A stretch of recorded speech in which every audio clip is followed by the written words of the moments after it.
Titan के Q1 FY24 के results आ चुके हैं और रिजल्ट्स शायद थोड़ा सा कंफ्यूज भी कर सकते हैं because that's how the results are getting covered in the media, specifically social media पे अगर हम बात करते हैं तो जो प्रॉफिट का नंबर है वो ईयर ऑन ईयर 2% से नीचे गिरा है। 777 करोड़ रुपीस का प्रॉफिट इस क्वार्टर में कंपनी ने दिखाया है।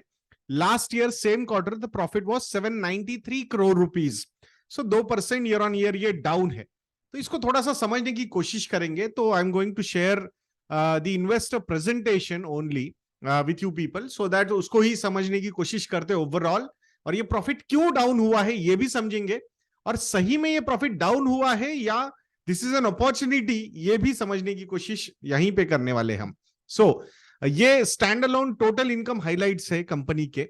सो जिसमें जो टोटल रेवेन्यू कंपनी के पास आता है उसमें से 88% रेवेन्यू जो आता है वो ज्वेलरी बिजनेस से आता है। 9070 करोड़ रुपीस का ये नंबर है। और ईयर ऑन ईयर अगर हम ग्रोथ देखते हैं 19.3% की है। मतलब जो मेजर प्रॉफिट कंट्रीब्यूटर है to the companies overall profitability जो सेगमेंट वो है ज्वेलरी सेगमेंट, उसमें 19.3% की इंप्रेसिव ग्रोथ हमें नजर आती है। देन वॉचेस एंड वेरेबल्स जो 9% कंट्रीब्यूट करता है टू द टोटल रेवेन्यू, सो उसकी ग्रोथ है 13.4% की।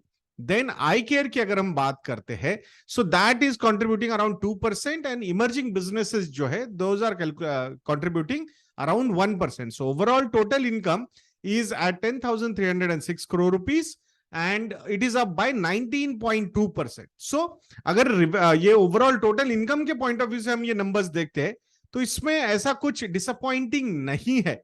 बट अब थोड़ा सा इसको थोड़ा और समझने की कोशिश करते हैं। तो why this profit number has gone down.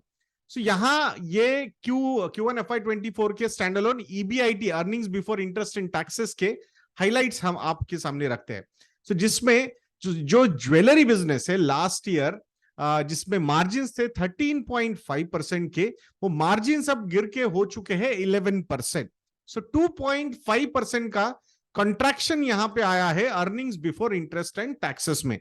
सो यही मेजर है। और ओवरऑल भी अगर हम देखते हैं ऑल बिजनेसेस का मिला के 13% का अगर EBIT last year same quarter में था, so now it is at 10.7%। So effectively total contraction in margin, EBIT margin for Titan as a company is around 230 basis points. अब ये समझते हैं कि ये ऐसा एग्जैक्टली क्यों हुआ है, उसी को थोड़ा एनालाइज करने की कोशिश हम यहाँ पे अब करने वाले हैं दोस्तों। So I will go directly to the jewellery business, जो उन्होंने बहुत ही सही तरीके से समझा भी दिया है कि ये नंबर क्यों नीचे आया है। सो अब थोड़ा सा ओवरऑल देखते हैं फिर से एक बार। Total income is up by 19.3% year on year. Domestic operations are growing at 20%, so which is quite good. मतलब 20% growth is not a small number. Buyer growth अगर हम देखते हैं मतलब टोटल नंबर ऑफ बायर्स की अगर ग्रोथ हम देखते हैं compared to last year same quarter is at 14%. So I think this is also good. Average spends पर buyer increased by 6% year on year and new buyer proportion at 46% continue to be healthy. मतलब नए buyers कितने ज्यादा आ रहे हैं ये भी आप समझो यहाँ पे. So that's a good thing. New to the company people are coming, new to the company मतलब customers, clients are coming. So that's a very good sign. Wedding segment growth was robust at 26% year on year and contributing 20% to the total revenue. So that's also a very strong number. Studded product mix was largely unchanged year on year. What is this studded mix? क्या होता है product mix? क्या होता है मतलब ultimately जो making charges वाली जो ज्वेलरीज होते हैं तो वो परसेंटेज 26% पे ही है. बट अगर ओवरऑल हम थोड़ा सा लॉन्ग टर्म ट्रेंड देखते हैं so this number is growing दो ईयर ऑन ईयर. यहाँ पे वो ग्रो नहीं दिखा है, ग्रोथ हमें नहीं दिखी है. मतलब ओवरऑल रेवेन्यू शेयर में ग्रोथ हमें ज्यादा नहीं दिखी है. But I think the trend is on right track, it is growing well. और वैसे भी ये जो क्वार्टर होता है जिसमें अक्षय तृतीया होती है तो मतलब गोल्ड कॉइन्स वगैरह मतलब रॉ बुलियन वगैरह, रॉ गोल्ड मतलब as an investment point of view से इन्वेस्ट करने वाले थोड़े से ज्यादा होते हैं. So that could be one of the reason कि यहां ज्यादा चेंज नहीं है. But we are following that. So वो थोड़ा सा जब भी एनालाइज करोगे टाइटन का स्टॉक तो ये नंबर हमेशा देखना जरूरी है दोस्तों. अब बात करते हैं कि भाई ये जो एबिट का जो कंट्रैक्शन हुआ है स्पेसिफिकली ज्वेलरी बिजनेस में, मतलब ये जो बिजनेस उन्होंने दिखाया है कि 13.5% से 11% पे 250 बेसिस पॉइंट का ये फॉल हुआ है। तो ये फॉल थोड़ा सा समझने की कोशिश हम यहाँ पे करने वाले। So there is a one time diamond price inventory gains in base quarter, जो लास्ट ईयर सेम क्वार्टर जो था Q1 FY23 का, तो उसमें इनको one time diamond price inventory gains हुए थे जो ऑलमोस्ट 1% कंट्रीब्यूट कर रहे थे to the EBIT margin. So अगर ये नहीं होता, it means at that point of time last year same quarter में जो एबिट होता कंपनी का, दैट एबिट मार्जिन होता, that could have been around 12.5%।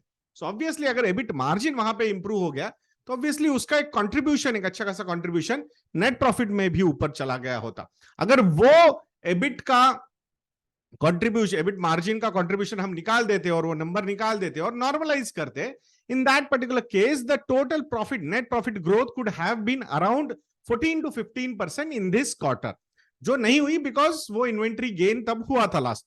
अब इस बार तो कुछ ऐसा है नहीं, एंड दैट्स व्हाई प्रॉफिट के नंबर्स हमें थोड़े से ईयर ऑन ईयर, अगर हम सिर्फ स्टैंडअलोन नंबर्स पे बात करते तो वो खराब दिख रहे। उसके अलावा investments in growth, so aggressive exchange offers उन्होंने लॉन्च किए तो उसका भी एक इंपैक्ट मार्जिन कॉन्ट्रैक्शन पे हुआ है।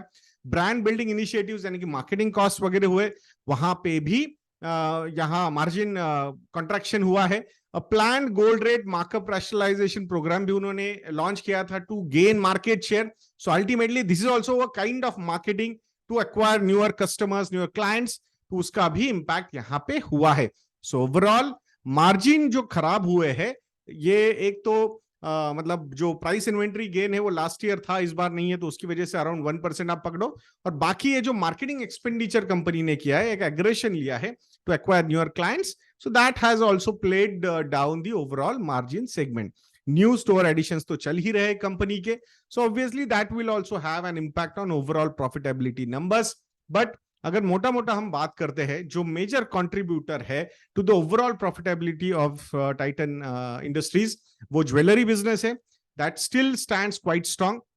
जो टोटल ज्वेलरी मार्केट है इंडिया में, उसमें 7% का मार्केट शेयर टाइटन के पास है, टाइटन के ज्वेलरी बिजनेस के पास है।